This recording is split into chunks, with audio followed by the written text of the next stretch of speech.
How to find CapCut templates. Hi everyone, welcome back to my channel Quick Guide. I am back here again with a quick and easy tutorial on how you can find templates on CapCut.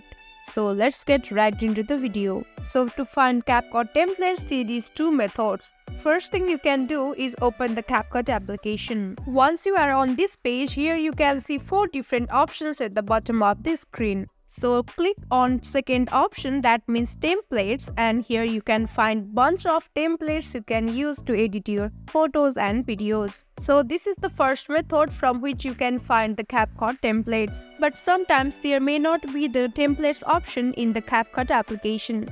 So in that case, go to any browser you have and type CapCut templates. Now search for it and click on the first link that appears when you search for it. Once you click on it, here you will find all the templates you can use in CapCut. Now select any one of them and here click on Use Template on CapCut option. With that, you will be directed to the CapCut application and you can use this template by simply clicking on Use Template option. Now you can select the clips for your CapCut template. So that's it. In this way, you can find CapCut templates. I hope this video helped you. Don't forget to drop a like and subscribe to my channel. We'll see you on next video. Till then, stay tuned. Bye-bye.